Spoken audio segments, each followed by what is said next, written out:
Bonjour à tous. Est-ce un tournant pour cette saison? Dans cette vidéo, je vous ferai une vidéo des matchs qui m'a le plus intéressé et ce qui peut changer durant la saison. Tout d'abord, parlons ordre par ordre. Le Bayern Munich s'est imposé 3-2 à Dortmund. Donc pour moi, c'est un match hyper important cette saison car ça montre que Dortmund ne pourra pas remporter la Bundesliga puisque ce sont déjà à 8 points. Il ne reste plus beaucoup de matchs. Donc le Bayern Munich a vraiment fait une bonne opération aujourd'hui, samedi. D'ailleurs, je vous ai même fait un débrief là-dessus. Donc si vous voulez, n'hésitez pas à aller la voir. Ensuite, je me demande si je suis maudit, car durant ces 2 dernières semaines, je n'ai pas fait. J'ai fait un débrief sur l'OM et, et le jour où je décide de ne pas faire de débrief sur l'OM gagne face à Lyon 3-2 sur un match de folie. J'ai vu le match, mais je ne sais pas pourquoi je ne voulais pas faire de débrief.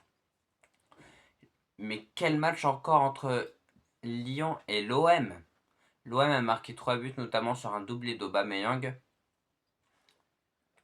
et un but de Igor Pexao. Surtout, il faut parler de l'entrée d'Igor Pexao, puisque avant c'était Junior Amad Traoré qui jouait titulaire. Il a été décevant selon moi, mais Pexao a changé la physionomie du match. Et que dire de plus? L'OM revient à seulement 2 points de Lyon, puisque Lyon a 2 défaites de suite alors qu'avant le match face à Strasbourg, ils avaient 13 victoires de suite. Donc ça doit être un vrai coup dur pour Lyon, surtout qu'après ils ont des adversaires vraiment pas faciles. Il leur reste la Coupe de France à jouer et, et l'Europa League. Donc l'OM fait vraiment une bonne opération face aux Lyonnais. Et surtout, je suis hyper heureux car moi étant supporter marseillais, je n'attendais que ça. Enfin une victoire, le joueur lyonnais se fait climatiser. Puisque le jeune joueur de Lyon avait célébré comme... donc le match OM Lyon est aussi un tournant. On espère que l'OM accroche le podium quand même et gagne la Coupe de France. Ça me ferait tellement plaisir.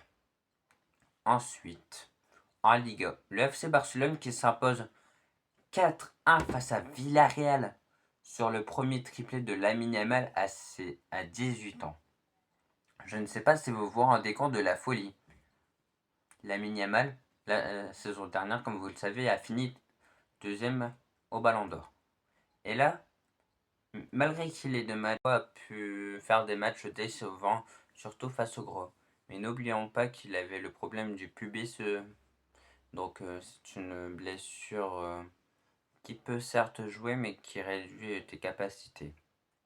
Et aussi, que dire de l'entrée de Pedri Gonzalez? Il entre, il fait une passe splendide. C'est un véritable tournant puisque Arsenal s'impose 2-1 face à Chelsea sur 2 corners. Arsenal continue encore à engendrer des points et surtout à marquer sur corner. C'est bon, ils vont arrêter de quand marquer sur corner. Le mec qui a mis les corners pour Arsenal, il est payé à chaque corner ou quoi? Et le malheureux Incapi marque contre son camp. Et à la 70e minute, Pedro Neto se prend un carton rouge. Raya est élu homme du match. Ce n'est pas pour rien, c'est qu'il a dû faire énormément d'arrêts. Chelsea peut-être méritait mieux. D'ailleurs, je trouve que Liam Rosenior est un bon coach pour l'instant pour Chelsea, puisque malgré quelques défaites face à Arsenal, ils sont conquérants, performants. Donc, tandis que City ait gagné 1-0, il me semble, ce week-end, ce qui font pour l'instant 2 points d'écart entre Arsenal et Manchester City. Donc le titre en première ligue risque d'être encore extrêmement chaud. Allons-nous voir un spectacle magnifique?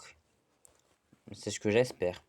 Et en plus, d'ailleurs, en première ligue, ils doivent encore s'affronter. Donc on verra bien qui remportera la première ligue.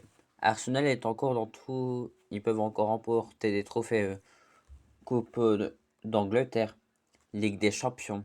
Donc Arsenal en ce moment, il charbonne. Malgré qu'avant le match face à Tottenham, ils avaient fait un match nul face à Wolverhampton. Donc voilà. Bonjour à tous. Oui, je sais, je vous ai déjà dit bonjour dans la vidéo. Mais je vous le fais le lendemain puisque j'attendais que le Real Madrid ait joué. Et le Real Madrid a perdu 1-0 face à Retafe. Pour le FC Barcelone, il a de fortes chances, même, je veux dire un pourcentage, vraiment 75% que le FC Barcelone remporte la Ligue. À part si surprise exceptionnelle. Donc le Real Madrid a fait une très mauvaise affaire et maintenant je pense qu'ils doivent se concentrer sur la Ligue des Champions puisque la Liga, ça me semble presque impossible. Donc quelle déception pour le Real Madrid quand même. Donc voilà, j'avais que ça à vous dire. Et donc le Real Madrid doit s'en vouloir du match face à Retafe. Et comment c'est possible de gagner face au SL Benfica, quand même une bonne équipe, et perdre face à Retafe? Vous allez me dire, oui, mais je concentre sur la Ligue des Champions. Même c'est Retafe en face. Avec le plus grand respect, personne ne perd quasiment face à Retafe, surtout lorsque tu es le Real Madrid. Donc c'est vraiment choquant de la part du Real Madrid. Donc voilà. En tout cas, merci énormément à tous ceux qui vont regarder la vidéo. Si vous aimez, n'hésitez pas à le like et l'abonnement. Ça me soutient toujours. Puisque j'essaye d'être une chaîne qui améliore ses vidéos petit à petit. Donc merci pour les personnes qui sont régulières sur ma chaîne. C'était MDA5. Je vous prie de passer une bonne soirée et une bonne semaine. Bye bye les abonnés.